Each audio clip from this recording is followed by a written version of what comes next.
So I found a member of parliament from Mandera there in parliament, making a lot of noise, saying that I'm against the people of Mandera. I have nothing against the people of Mandera, and he should not drag the people of Mandera into the challenges William Ruto is facing with the American people. Nowhere did anybody say that the people of Mandera have committed any crime against anybody. What we said is that the Americans are saying William Ruto met some bad people in Mandera. If you meet bad people in Mandera, it does not mean that the people of Mandera are party to the meeting that you had. So I also saw the senator trying to say that we have a problem with the Somali community because we are asking that William Ruto be held to account. Nobody has any problem against any community.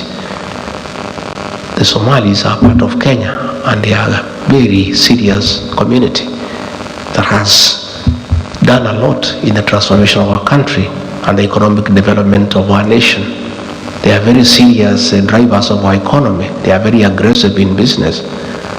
So the senator of Mandera, don't drag the Somali community into the challenges facing William Ruto. It's William Ruto who is being told to account by the Americans for his activities with the terrorist organizations. The people of Mandera, the Somali community, are innocent and have nothing to do with it. And by the way, I want to tell the politicians there in northern Kenya, if you want to defend William Ruto, defend him.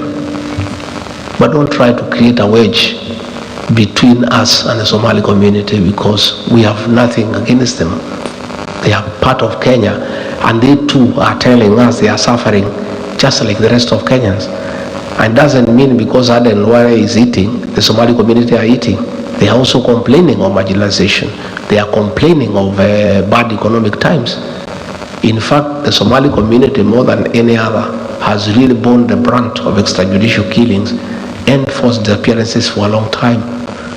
So let nobody try to create a wedge between those opposed to William Ruto and communities.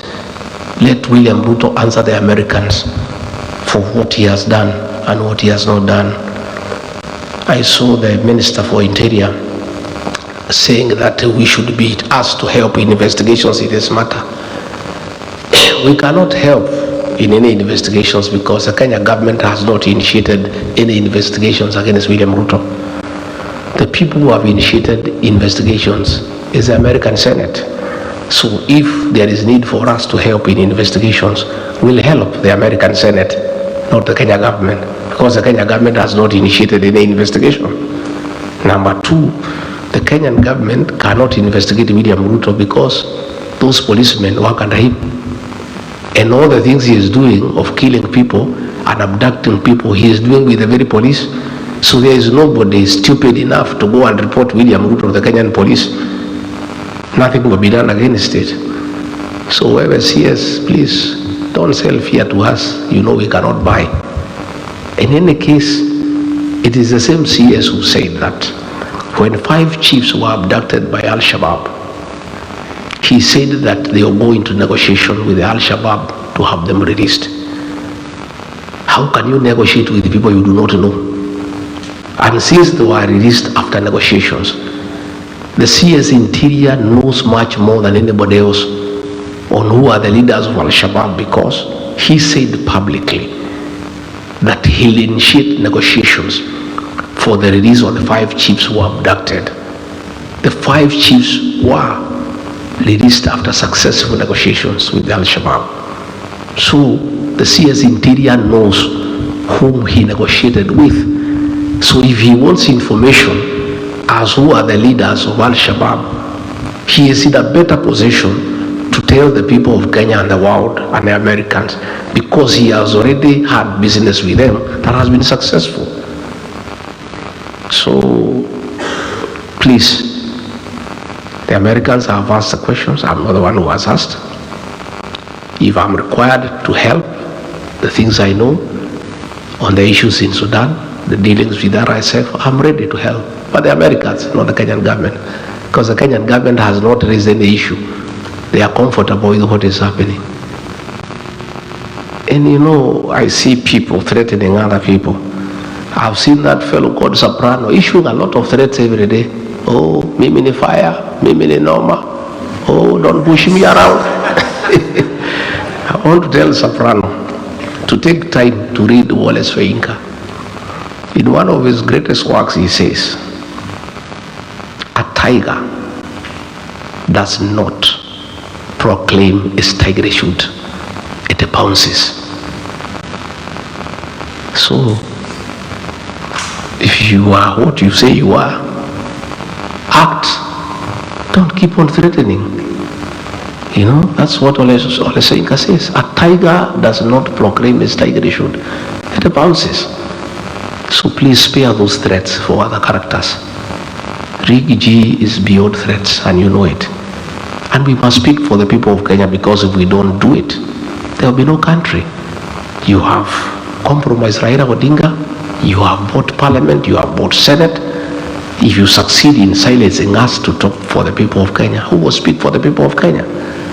I cannot be intimidated. The Gen Zs cannot be intimidated. We'll continue to speak for the people of Kenya for as long as it takes, until we are able to remove this government from power and get another government that is responsive to the needs of the people of Kenya, that respects human rights, that has good governance, that is accountable and transparent, and a government that is prepared to be held to account by the people of Kenya. And in the parting shot, I want to ask the UN Security Council to take note that Kenya is an anchor state that has played a very significant role in the Horn of Africa and ensuring there is peace and stability. And the American government has worked very closely with Kenya in supporting anti-terrorism activities with finance and intelligence. We want Kenya to remain there. We want Kenya to continue playing a very important role in stabilizing the Horn of Africa and the region.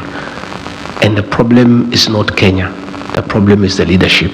So the UN Security Council, the United States, they need to deal with William Ruto, so that Kenya is preserved to continue playing that important role as an anchor state to ensure there is peace and stability in the region.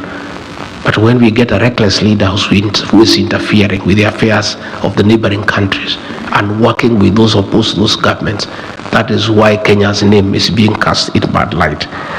So mimi nimeshukuru sana. I have said many things, and nataka mniulize maswali ndio niweze kujibu.